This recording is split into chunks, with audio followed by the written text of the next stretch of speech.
Il roule et roule et roule encore, en quête de rencontres culinaires. Romain et son food truck sont aujourd'hui en maraude dans la Marne. Direction la préfecture du département, Châlons-en-Champagne.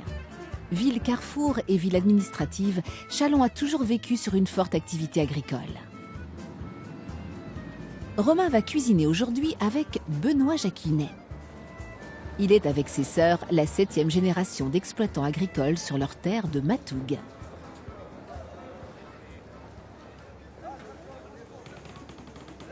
Bonjour à tous, bienvenue à Châlons-en-Champagne. Aujourd'hui, dans Ça roule en cuisine, on va faire du pigeon en plat, du chocolat en dessert. Et c'est Benoît, trufficulteur, qui va cuisiner avec moi.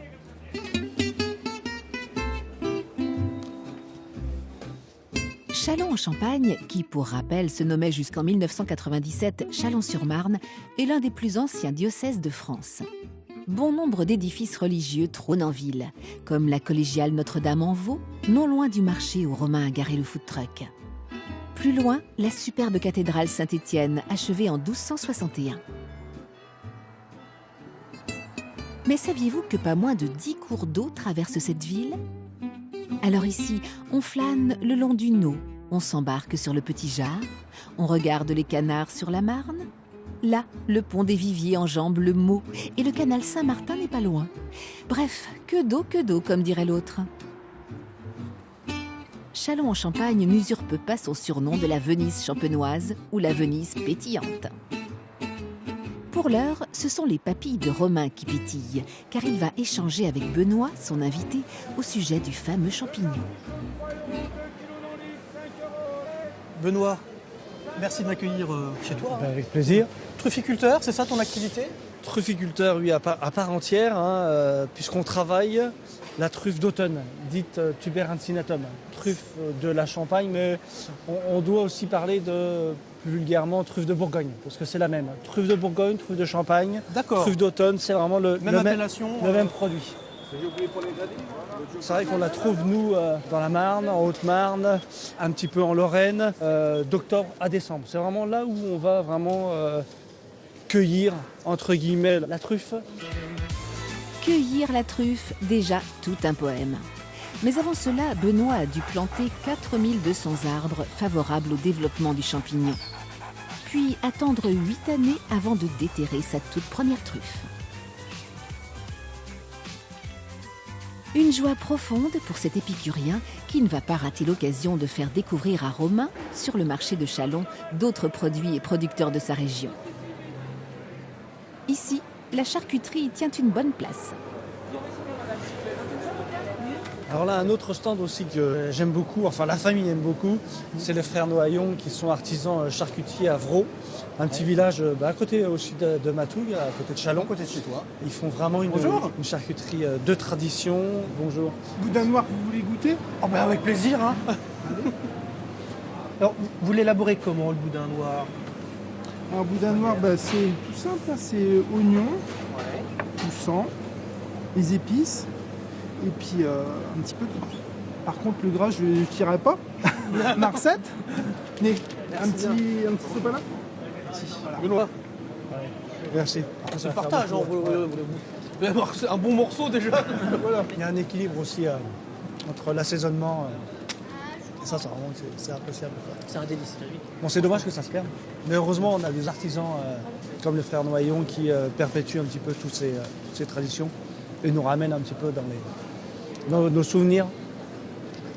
Ça passe tout seul, ça reste en bouche. Même tôt le matin. Pas de souci. Romain et Benoît sont aux anges tout auréolés de boudin noir au milieu du jambon blanc. Ici, l'andouillette côtoie le pâté de tête et la terrine de foie aux truffes. Mais avant cette succulente transformation, il faut trouver la Tuber incinatum. En jargon trufficulteur, on dit caver la truffe.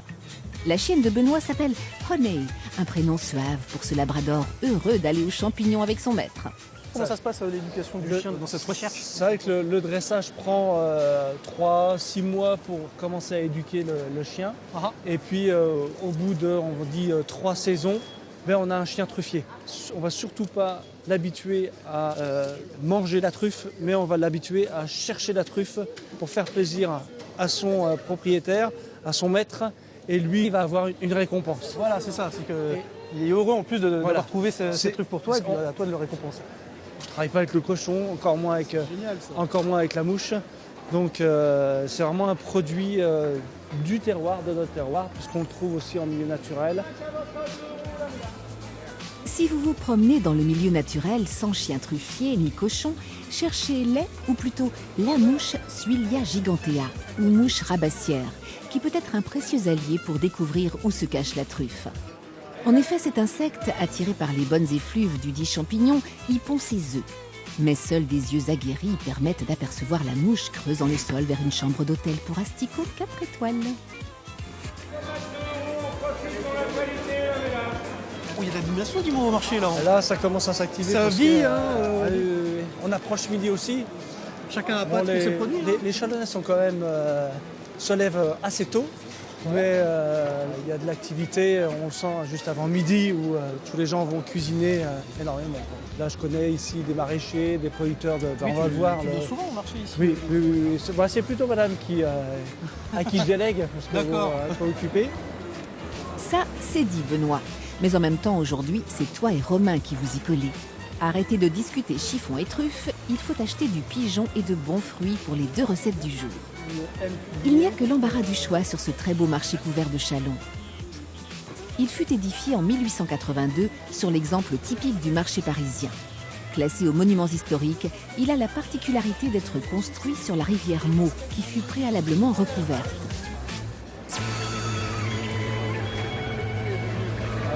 Il n'y a pas de pollen. Benoît adore ce marché. Il est producteur lui aussi, et ici, il est un peu chez lui.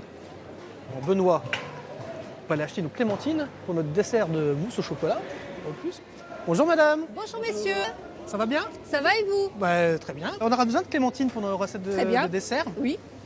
Clémentine, toi et moi, des petites ou des grosses. Clémentine, toi et moi. Toi et moi, c'est la variété. D'accord. La marque, c'est Glory comme variété. Uh-huh. C'est un croisement entre de la mandarine et de la clémentine. Donc elle Tu est l'as fait un peu goûter plus sucrée, un peu plus acidulée. C'est plus- sucré à manger, mais vous avez vraiment le fruité de la mandarine en fait. D'accord. En plus, ça s'épluche très facilement. Tant qu'on est là, ça c'est un légume que j'adore. Butternut. Cucurbitacé, ouais, le butternut, et notamment avec la truffe. On fait un velouté de C'est vrai, parce que c'est plus onctueux. ouais, et puis C'est ça a plus un petit goût quand De même noisettes. noisette, Un petit goût de légèrement sucré, et avec la Absolument. truffe, ça c'est pas mal. Belle association. Madame. C'est fruité, hein. C'est fruité, c'est sucré. Et vous allez voir, à jus, hein. température ambiante, ça va être encore meilleur. Avec la mousse au chocolat, ça sera pas mal. Je pense que ça va bien le faire. Ça hein. va faire. hein. Ouais, ouais. On peut en avoir 500 grammes? Bien sûr. Ça sera suffisant.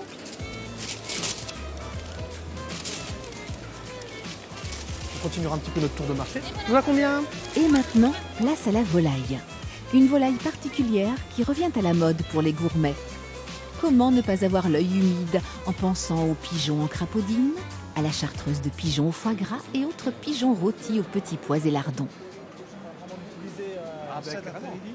Delphine et François Young sont les seuls producteurs de la Marne de cet oiseau. Ils sont relancés un petit Bonjour. peu dans l'élevage. Bonjour aussi. Delphine, Bonjour. c'est ça, enchanté? Oui, c'est ça. Magnifique stand, hein. Je vois des produits. Moi, je faisais du pigeon au départ. D'accord. Et après, à fur et à mesure, c'est venu avec les clients de faire des volailles. Donc, on fait des terrines de pigeons, donc des différentes catégories au niveau de l'alcool.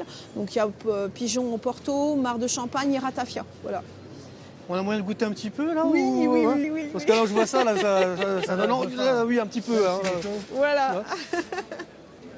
Moi, je préfère le ratafia par rapport au mar de champagne, mais c'est à faire de goût. Un peu, voilà. C'est très bon. Moi, ça m'a très bien le matin, moi, c'est un peu. Ah oui, c'est vrai que c'est bien.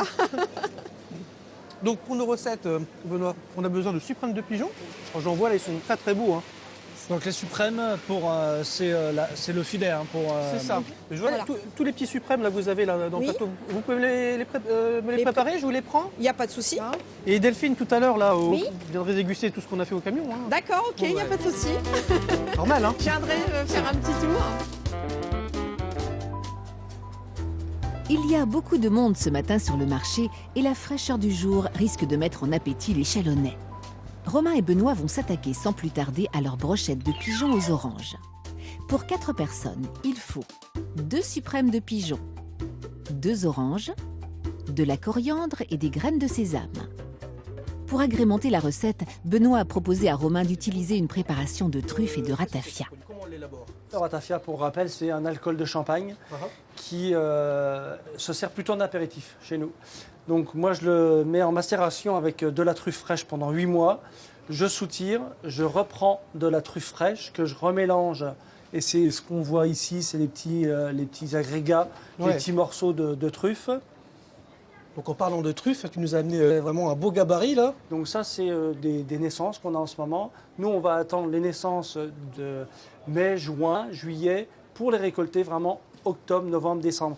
Et la couleur sera complètement différente. La couleur, elle sera vraiment marron veiné de blanc. Et au niveau de l'arôme, ça va avoir des arômes de noisettes. C'est plus végétal, caractéristique à notre truffe de Bourgogne, truffe d'automne. Allez, c'est parti. J'entaille. Et toi, tu es parti pour l'orange. Impeccable. Voilà. Donc, on va faire tout doucement. Alors, tes premières impressions là dans une cuisine food truck, un peu exiguë. Tu vois ton sourire déjà, ça Ouais, c'est exigu, mais ça donne envie de partir un peu à l'aventure. Moi, c'est quelque chose qui... Bon, je comprends un petit peu cet engouement du food truck, mais c'est vrai que pour des cuisiniers, des passionnés de cuisine, on a tout sous la main. Donc en plus, c'est des produits qu'on n'a pas forcément l'habitude de travailler en cuisine de rue. Je veux dire, là, on est vraiment des produits nobles. Il ne manquerait plus qu'une petite coupette pour déguster en même temps. Hein, ça serait... il ne manque plus que ça. Mais ça se prête aussi en cuisine sur le pouce. Hein. Donc mon beurre est fondu, quasiment terminé. Je vais les poser délicatement mes suprêmes de pigeon.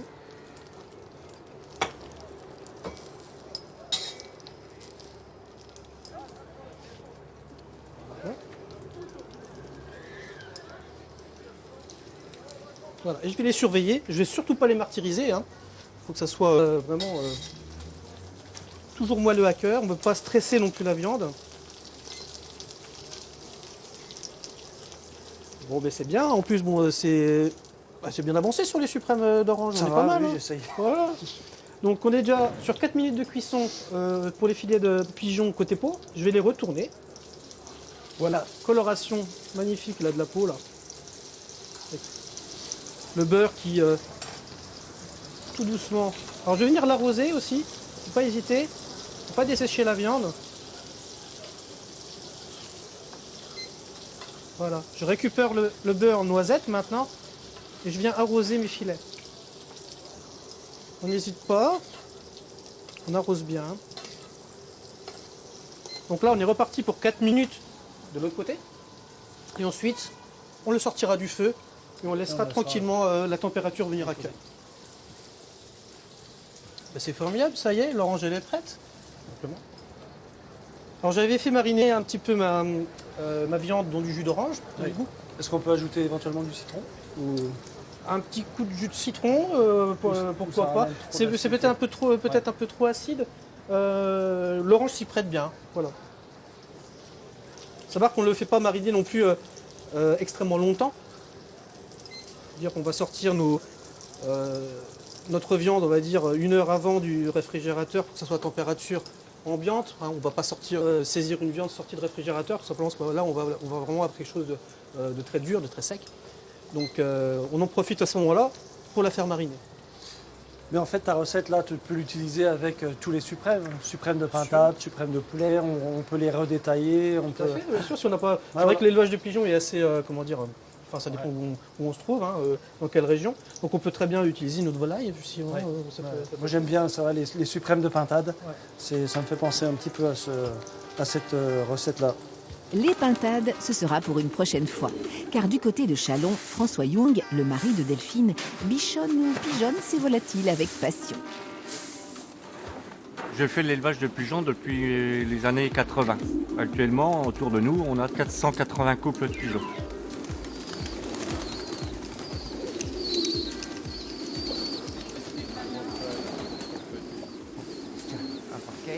Sur l'exploitation, je fais du blé, du maïs et des autres cultures.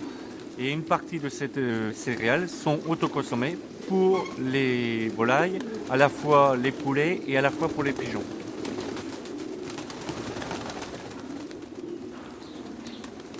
Elle est sur ses gardes parce qu'elle n'aime pas qu'on lui pique ses œufs ni ses petits. Donc voilà les 2 œufs qui sont pondus à 40 heures d'intervalle. Donc elle pond un œuf et 48 heures après, elle va pondre le deuxième. Les pigeonneaux, là, ils ont 2 jours. Donc, vous avez vu tout à l'heure des pigeonneaux à la naissance. Et ceux-là, donc, normalement, fin de la semaine prochaine, début de la semaine d'après, ils seront bons à manger, ceux-là. La viande est tendre. Une demi-heure de cuisson cocotte ou 1 heure au four, ça suffit. Et les adultes, je les garde 5 ans et j'en fais des terrines et des rillettes.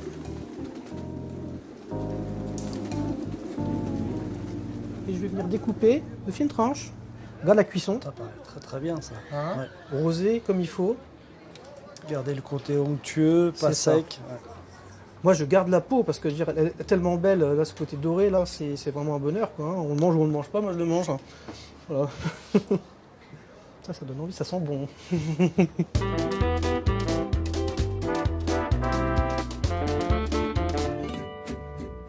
Pour le dressage, la gelée aux truffes de Benoît va apporter aux brochettes de pigeon une saveur sucrée-salée, donnant à cette amuse-bouche une indéniable connotation gastronomique. Si vous n'avez pas la chance, comme Romain, de bénéficier de cette douceur, vous pouvez la remplacer par un mélange de miel et de sauce soja.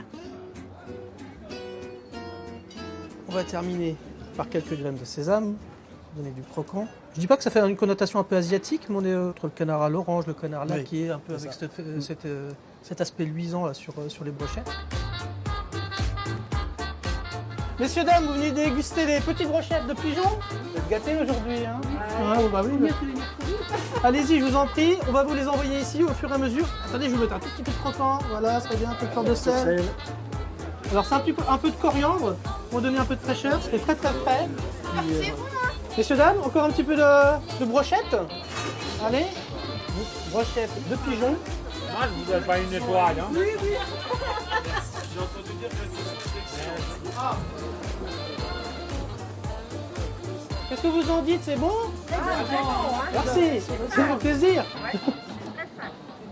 C'est délicieux. Il y en a une goût, hein? Ah oui, c'est tendre, la cuisson est bonne. Ouais. Plus les bisons, il est frais. Ouais, les pigeons. Oui, les bisons, il est frais. Il y a de l'assiette. On a fait des gourmandes. Hein. C'est bien. On a mangé. Ce petit goût de la gelée. Et bon.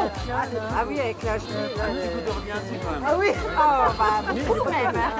On y revient. Hein. Oui. Alors, dessert maintenant? Les brochettes ont l'air de faire leur effet. À suivre, le dessert concocté par Romain à base là aussi d'un agrume, la mandarine. C'est le chocolat en mousse qui va conclure la dégustation autour des food trucks. Pour 4 personnes, il faut 30 centilitres de crème fleurette, 110 g de chocolat à dessert, 2 mandarines, pas forcément toi et moi, mais bien juteuses, du sucre et de la menthe. Superbe menthe fraîche qu'on trouve aussi au marché. Donc la crème liquide à 30% de matière grasse minimum, tout simplement pour que la mousse se tienne au niveau du siphon. C'est-à-dire qu'on aurait une texture un peu trop chantilly si on prenait une crème légère par exemple. Là on veut quand même que ça soit une mousse, quoi, donc une consistance, hein, avec le cacao qui est en plus amené. Donc je vais verser doucement ma crème. Donc tout ça à feu doux, hein. J'ai mon chocolat à dessert qui se trouve ici sous forme de petites pastilles. On peut très bien utiliser des tablettes aussi de chocolat, hein, pâtissier, quoi. Et là, on aurait pu prendre du chocolat blanc, chocolat noir, au lait. Disons qu'au lait, c'est toujours pareil. Suivant le type de chocolat, on aura peut-être une texture un peu moins forte. Donc on peut augmenter à ce moment-là le pourcentage de matière grasse dans la crème, D'accord. par exemple. Donc là, l'opération, elle va prendre son temps, hein. On ne veut pas faire brûler notre crème. Ça va monter en température et notre chocolat va fondre tout doucement. La truffe et le chocolat, ça se marie bien. Ça peut se marier alors avec un type de truffe qui n'est pas la nôtre, qui n'est pas la truffe de la Champagne, truffe de Bourgogne, qui est la truffe noire, dite truffe noire. Du Périgord, truffe du Périgord, truffe du Tricastin, la Tuber melanosporum. Et là, accidentellement, dimanche, quand je suis passé avec le chien sur la truffière, j'ai un arbre sur 4200 qui me donne de la truffe noire. C'est un accident au niveau de la mycorhisation chez le pépiniériste. C'est un bel accident. C'est un bel accident, mais bon, c'est vrai qu'il faut avoir une météo un petit peu particulière pour que cette truffe-là apparaisse. C'est un peu comme celle-ci, c'est qu'elle est noire à l'intérieur, comme on le voit là, et elle est noire à l'extérieur. Et au niveau des arômes, elle est plus animale. Moi, je dirais qu'elle est plus musquée. Donc, c'est quelque chose qui va s'associer justement avec... le chocolat qui a du caractère et le côté animal de la truffe. Et moi, je trouve que l'idée, c'est de faire macérer une journée avant 2 à 5% de truffe pour infuser cette crème. Attends, je vais juste le goûter. L'important, c'est de goûter ce qu'on fait en cuisine, quand même. Donc le chocolat, j'aime bien goûter. Donc on peut rajouter un tout petit peu de sucre. Ça, c'est pour casser un petit peu une certaine amertume. L'amertume, en fait, du chocolat. Après, voilà, c'est vraiment au goût. Ce qui est important, c'est de goûter sa préparation, tout simplement, au fur et à mesure. Tac. Comment ça se passe au niveau des... J'arrive à... C'est très bien, ça. m'en sortir. Oh bah oui. Donc on a coupé notre feu et on va venir passer notre appareil au chinois. On va pas cette fine, pour éviter tout ce que tu vas récupérer en fait, qui pourrait boucher le siphon tout simplement. Une fois qu'on aura percuté le gaz et qu'on voudra monter notre mousse. Donc là on voit, de toute manière, on a récupéré quand même quelques morceaux qui auraient pu boucher le siphon. Donc cette préparation, je vais venir la verser dans mon siphon.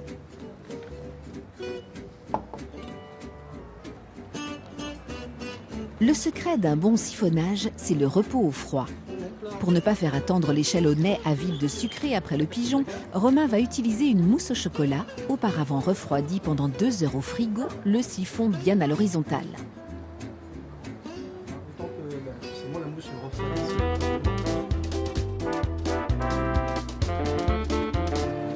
Maintenant, il est temps pour Romain et Benoît de conclure cette étape gourmande à Châlons-en-Champagne en servant leur petite verrine chocolat au chalonnais. Le chocolat, ça attire toujours beaucoup de gens. Donc je remue une dernière fois et je vais venir monter ma mousse. Oh, c'est joli. Ensuite, quelques suprêmes de clémentine. Donc là, on est le côté, un peu comme le chocolat orange qu'on peut déguster de temps en temps. Et les belles petites pluches de menthe par-dessus, ça c'est joli. Regardez. C'est bon ça, qu'est-ce que t'en fais? Tu me permets? J'adore la menthe. Voilà, dernière petite touche, voilà, parce qu'il y a encore un peu plus de contraste dans la verrine. Messieurs, dames, un petit dessert pour terminer? Donc je vous en prie, allez-y, goûtez, ça c'est pour vous. Goûtez. Ça fait passer. Donc c'est une mousse très très légère. Je vais même vous en faire un, hop là, en live. En live.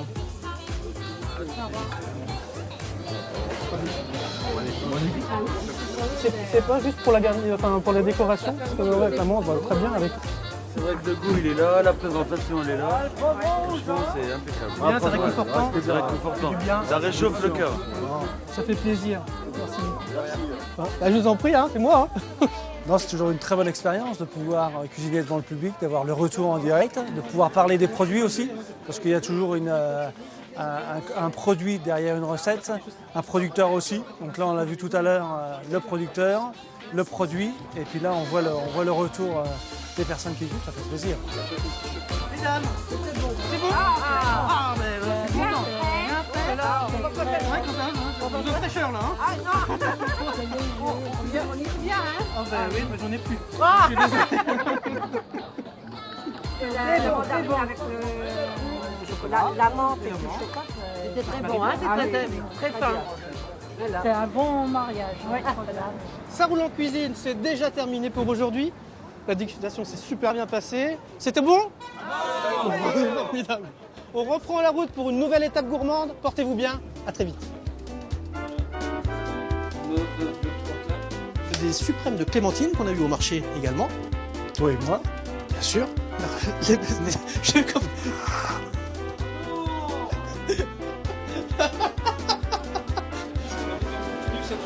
La bouche pleine. Magnifique produit. D'ailleurs, je propose de voir si c'est plus son prénom, son appellation. Je pense.